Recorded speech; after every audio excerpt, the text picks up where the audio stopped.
Bismillahirrahmanirrahim. Assalamualaikum warahmatullahi wabarakatuh. Waalaikumsalam warahmatullahi wabarakatuh. Alhamdulillahirabbil wassalatu wassalamu ala Rasulillah. Amma ba'du.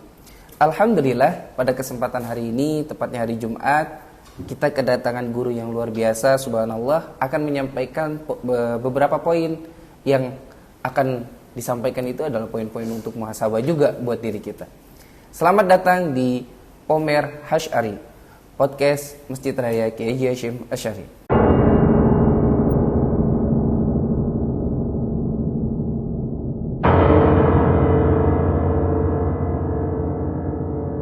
Nah, guru kita saat ini yang datang adalah Dr. Kiai Haji Fasyani Hatta.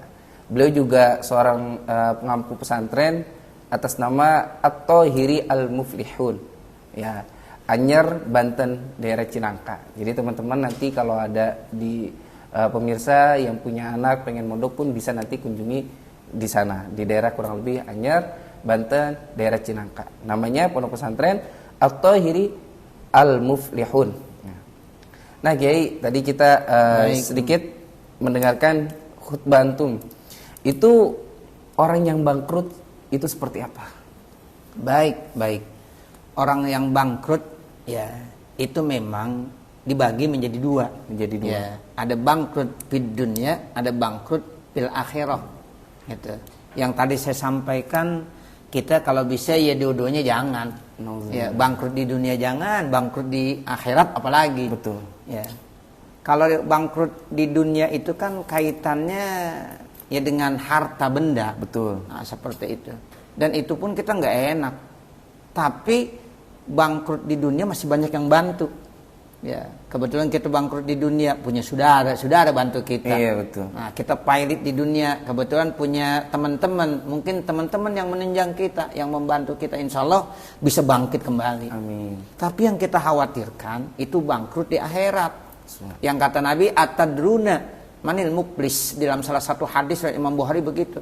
Ya, ketika Nabi sedang kumpul dengan para sahabat, ya, lalu Nabi bertanya, sahabat, kamu tahu nggak siapa sih yang sebenarnya muflis, pilot, bangkrut?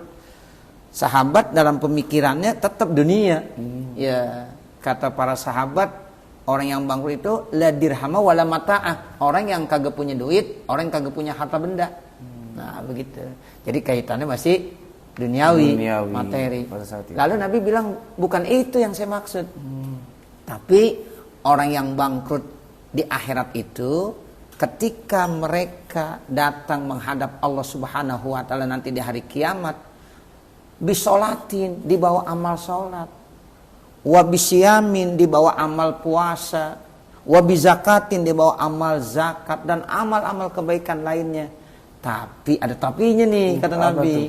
Tapi saat itu, ya saat dia hidup di dunia, dia suka melakukan perbuatan zalim.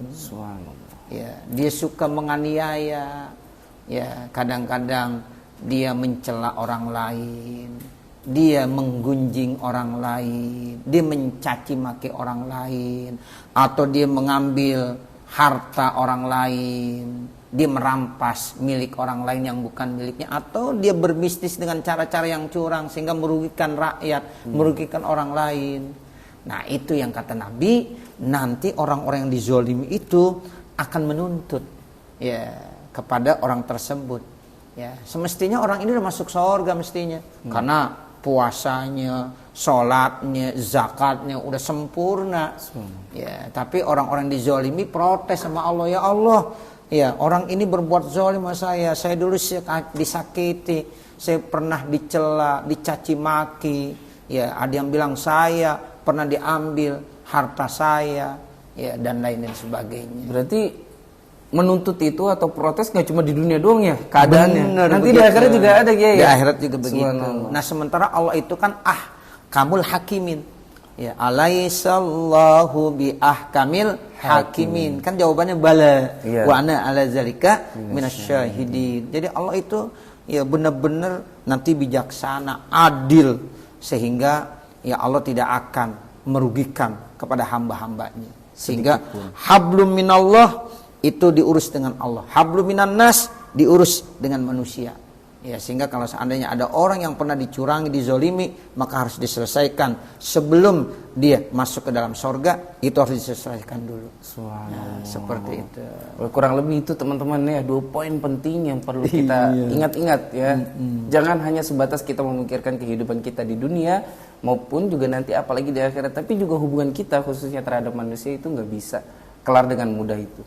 Khususnya apalagi hutang dan lain sebagainya ya, benar perkara itu. kayak begitu kayak. Iya, hal-hal yang terkait dengan utang piutang kan orang sekarang kadang-kadang menggampangkan saja. Iya, padahal itu nanti tetap akan dituntut. Ya, makanya orang yang mau meninggal dunia itu ya dulu pernah terjadi di zaman Rasulullah, ada orang meninggal dunia. Ya, kemudian Nabi tanya, orang ini punya utang enggak?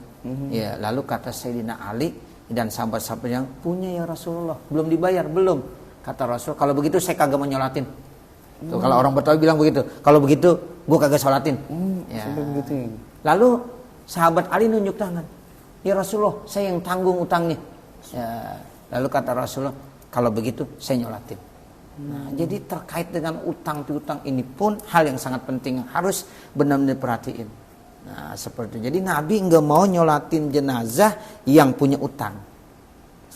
Seperti itu. Hati-hati teman-teman ya. Nauzubillah summa nauzubillah. Artinya Nabi memberikan contoh kepada kita sikap tegas atas perilaku kita kan gitu ya. Jadi jangan jadi seorang muslim yang nanti ketika meninggalkan dunia ini masih punya beban. Makanya begini Ustaz, ya itu. Jangan manggil Ustaz ya. Oh begitu. Lingga aja. Iya. Begini Lingga. Jadi biasanya di masyarakat kita itu ada sambutan keluarga. Apa itu? Sebelum sholat jenazah. Iya, Gimana? Ya salah satunya kalau seandainya ini almarhum atau almarhumah pada saat meninggal dunia masih punya kaitan hablum minan nas.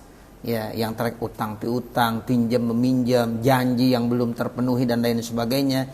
Nah, tolong disampaikan kepada keluarga. Nanti keluarga akan yang menyelesaikannya secara kekeluargaan. Sementara untuk mayit almarhumah tolong dihalalin aja, diikhlasin. Nah, segala hal-hal yang terkait dengan sangkut pautnya, ya apakah itu utang piutang, nanti keluarga akan menyelesaikan dengan sebaik-baiknya. Itu bagus yang begitu. Ya, sehingga ada tanggung jawab dari keluarga. Yang namanya kita hidup kan, ya Allah, kan kita namanya suka berbisnis, bermuamalah, ya berhubungan, bersosial, berinteraksi dengan orang lain, sehingga tidak lepas dari utang piutang, pinjam meminjam, janji dan lain sebagainya. Nah itu tolong benar-benar diperhatiin, khususnya oleh keluarga yang saat itu ya ditinggal oleh ya orang tadi. Gini sedikit lagi tadi ada saya ingat. Saya juga kurang yakin, tapi ini adalah suatu komitmen juga buat saya. La yadkhulul jannata qati'ur rahim, tidak akan masuk ke dalam surga orang yang memutuskan silaturahim. Ini hubungan kan ya? Baik. Terkait hubungan. Itu konsepnya kurang lebih seperti apa sih? Memutuskan itu seperti apa? Iya. Sampai Nabi itu mengatakan nggak akan masuk surga gitu. Iya.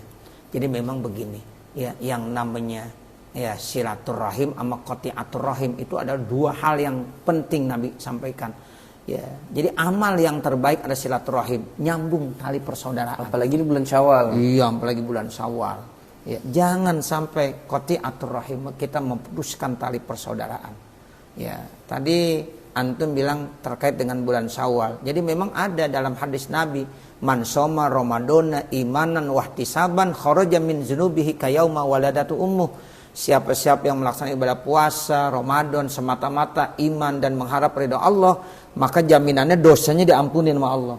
Nah, ini dosa yang diampunkan, dosa yang terkait dengan hablum minallah, hubungannya dengan Allah. Hubungannya dengan Allah. Nah, sementara hablum minan nas, kaitan kita sesama manusia itu belum diampunkan sebelum kita yang saling memaafkan satu dengan yang lainnya. Nah, itu yang disebut dengan silaturahim. Kita banyak silaturahim, kita sambung tali persaudaraan, saling memaafkan satu dengan yang lainnya. Sehingga setelah Ramadan selesai di bulan Syawal ini, amal yang terbaik ternyata apa? Silaturahim. Nah, seperti itu. Sampai tadi ada kisah uli jalan itu ya. Nah, benar itu. Iya. Dulu orang Betawi silaturahimnya itu termasuk kuat, ya sehingga salah satu cirinya itu uli jalan ya, itu. Ya. Karena ya, kata Nabi tahadu tahabu, saling berhadiah kalian. Mudah-mudahan kalian tambah cinta. Saling mencintai. Iya, jadi kita bawa makanan itu kan tujuannya ya hadiah. Hadiah, betul. Sehingga saling cinta mencintai. Nah, orang tua kita dulu buat uli. Ya, dibuat uli cakep, ya diantar ke tetangga. Udah tetangga saudara lagi. Ya, terus tetangga saudara yang diantar uli tadi dikegemakan tuh ulinya. Iya. Kenapa? Karena ingat dengan tetangga yang sebelah. Ingat sama tetangga. Ya, ya Allah, saya pengen makan uli tapi saya ingat dengan tetangga saya yang sebelah. Akhirnya didatang silaturahim ke tetangganya yang sebelahnya lagi. Tetangga yang sebelahnya begitu juga. Sampai 7 hari tuh uli muter. Sampai ke rumah yang pertama yang buat uli tadi. Kata orang yang buat uli tadi, Masya Allah nih uli, ya adalah uli saya kenalin ini. Ya, cuma beda. Kalau dulu ya 1 minggu yang lalu masih hangat atau empuk. Masih empuk. Sekarang udah keras. Tapi walaupun udah keras tetap masih enak dimakan, digoreng. Ya. Wujud dari silaturahim. Silaturahimnya seperti itu. Masya Allah. Itulah keindahannya teman-teman.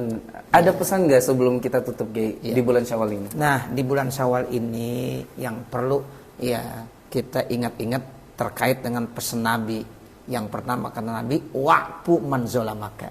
Maafkan orang yang pernah berbuat zolim, berbuat curang, yang pernah menganiaya kita. Jadi hati kita harus ikhlas, harus bersih. Ya, siapapun yang berbuat zolim kepada kita, jangan kita dengki, kita hasud, tapi kita maafkan. Itu di bulan Syawal. Maafkan terhadap orang yang suka berbuat zolim kepada kamu. Kemudian apalagi wa'ti man haramaka, berikan sesuatu walaupun kepada orang yang tak pernah memberi kepada kamu. Datang kepada orang yang tidak pernah datang kepada kamu. Kita sambung persaudaraan kepada orang yang tak pernah menyambung persaudaraan kepada kamu. Nah, yang terakhir kata Nabi apa?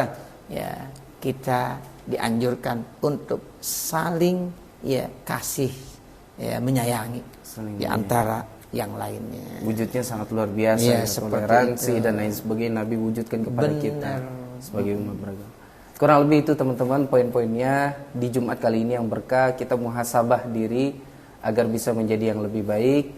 Yang mudah-mudahan hari ke hari khususnya di bulan Syawal ini menjadi momentum kebaikan kita menjadi lebih baik lagi, menjadi seorang muslim yang lebih baik lagi. Hubungan kita dengan saudara bisa lebih baik lagi. Amin amin ya rabbal alamin. Mungkin itu saja Kiai, terima kasih atas waktunya. Akhirul kalam, mari kita tutup bersama-sama dengan kifaratul majlis. Subhanakallahumma wa bihamdika asyhadu an la ilaha illa anta astaghfiruka wa atubu ilaik. Assalamualaikum warahmatullahi wabarakatuh. Waalaikumsalam warahmatullahi wabarakatuh. Baik, barakallah. Sekali lagi terima kasih malam ini.